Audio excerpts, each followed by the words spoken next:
Welcome back to the JSL YouTube channel. My name is James Leff, and I just want to say thank you so much for watching. Go ahead and hit that subscribe button and notification bell so you can stay up to date with everything we've got coming your way in the near future. Today we're going to continue our series on SEO, or search engine optimization. If you haven't watched our video introduction to SEO, you can check it out here. All right, let's get started.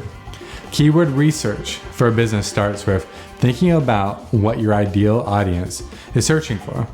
For example, if you have a service-based business for customers, what specifically can you identify they might be searching for on Google? Let's say you have an auto mechanic shop. You wouldn't necessarily search for car mechanic per se. You probably define your search a little more, like car mechanic near me, or a specific service in the city you live in. Let's say auto AC repair Plano, for example. As you can see, we get the Google AdWords at the top and then Google Maps right here underneath.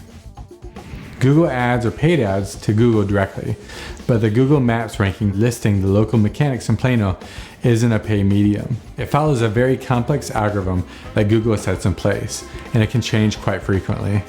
This specific map placement at the top is actually one of our newest customers in Plano. Yay for ranking some of their top keywords in the first 2 months. Go Team JSL. This is just one example of thinking about your target audience before doing the keyword research. Now I'll show you in the back end of our SEO tools how we determine more in depth what people might be searching for, how many times monthly, and what level of competition we have for these keywords. If I were to search Dallas Web Design Agency, the search volume here would show us how many searches happen per month for this given keyword phrase. Then we also start to see other relevant searches happening that are very similar to the first keyword phrase. Keyword difficulty shows us how hard it would be to rank for that given keyword, based around how many other companies are trying to rank for that keyword phrase specifically. When we work with new companies, we want to find a healthy balance between medium to higher search volume and lower to medium competition to start, especially if they've never done any SEO efforts in the past. The reason for this is the higher the keyword difficulty, the longer it would take to ever get a first page placement for that keyword phrase. Our clients are usually pretty eager to get fast results and share a piece of the pie in their market fast. So to recap, here are some quick SEO keyword tips. Number 1, look for niche keywords, long tail keywords.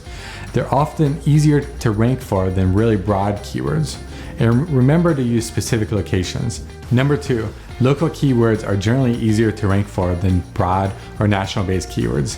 Sometimes you can get really good at local and national and eventually rank for a lot of great keywords over time. This doesn't happen overnight though. It may not always show the same results. This is where being intentional comes in, since it's related to your IP address, and Google and the search engine is getting more and more familiar with where you're actually based. So final thoughts. Start with thinking to yourself, how would my target audience find our products or services? Then do the keyword research with a tool like SEMrush, Ahrefs, etc. to understand how much search volume and competition is happening with your ideal keywords. Identify which keywords you want to target based on this information and get ready to start analyzing your competition and where you're going to plug in these keywords into your current or new website. This is part of what we call on-page or on-site optimization. If you like this video and found it helpful, give it a thumbs up and leave your comment below. Also, if you have any questions, leave those in the comments as well. Don't forget to subscribe and hit the notification bell. In our next video, we'll identify our competitors' keywords and analyze a little closer on how they're ranking for the keywords they use. Thanks, and we'll see you soon.